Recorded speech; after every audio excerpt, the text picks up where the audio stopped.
பழம்பெரும் இசையமைப்பாளர் கோவர்த்தனின் ஏழ்மை நிலையை கருத்தில் கொண்டு முதலமைச்சர் ஜெயலலிதா அறிவித்த 10 லட்சம் ரூபாய் உதவித்தொகைக்கான வைப்பு நிதி பத்திரத்தை அமைச்சர் எடப்பாடி பழனிசாமி இன்று நேரில் வழங்கினார்.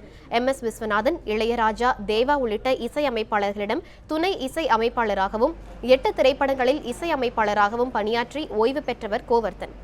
88 வயதாகும் இவர் சேலத்தில் வறுமையான சூழலில் தனது மனைவியுடன் வாழ்ந்து வருவது குறித்த செய்தியை நமது நியூஸ் 7 தமிழ் ஒளிபரப்பியது. இதனை அறிந்த முதலமைச்சர் ஜெயலலிதா MGR அறக்கட்டளை சார்பில் 10 லட்சம் ரூபாய் உதவித்தொகை வழங்குவதாக அறிவித்திருந்தார். இந்நிலையில் இத்தொகைக்கான வைப்பு நிதி பத்திரத்தை தமிழக பொதுப்பணி மற்றும் நெடுஞ்சாலைத்துறை அமைச்சர் எடப்பாடி பழனிசாமி இன்று நேரில் வழங்கினார். மேலும் அவருடைய உடனடி செலவுகளுக்காக 10,000 ரொக்க பணத்தையும் எடப்பாடி பழனிசாமி வழங்கினார். பணத்தை பெற்றுக்கொண்ட கோவர்த்தன் நன்றி தெரிவித்தார். மேலும் தங்களின் ஏழ்மை நிலையை முதலமைச்சரின் கவனத்திற்கு கொண்டு சென்று உதவியதற்காக நியூஸ் 7 தமிழ் தொலைக்காட்சிக்கு கோவர்த்தன் குடும்பத்தினர் நன்றி தெரிவித்தனர். எங்க கஷ்டத்தை தெரிஞ்சுக்கிட்டு 7 சேனல் டிவிக்காரங்க எங்களை டிவிக்கு பேட்டி எடுத்து எங்களுக்கு எல்லாம் பண்ணாங்க.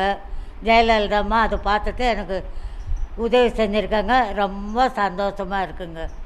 அப்பா இப்போ கஷ்டத்தில் இருக்கிறாரு. அந்த நியூஸு 7 நியூஸ் சேனலில் போட்டுருக்குறாங்க. அதை பார்த்துட்டு ஜெயலலிதா மேடம் அப்பா அம்மாவுக்கு 10 லட்சம் ரூபா நன்கொடை கொடுக்க சொல்லி மினிஸ்டர்கிட்ட சொல்லி ஏற்பாடு பண்ணியிருக்கிறாங்க. அந்த அம்மா இந்த அளவுக்கு அப்பா மேலே கருணை கொண்டு இந்த அளவுக்கு அம்மா ஹெல்ப் பண்ணுது. நாங்கள் எங்கள் குடும்பமே ரொம்ப கடமைப்பட்டு இருக்கு.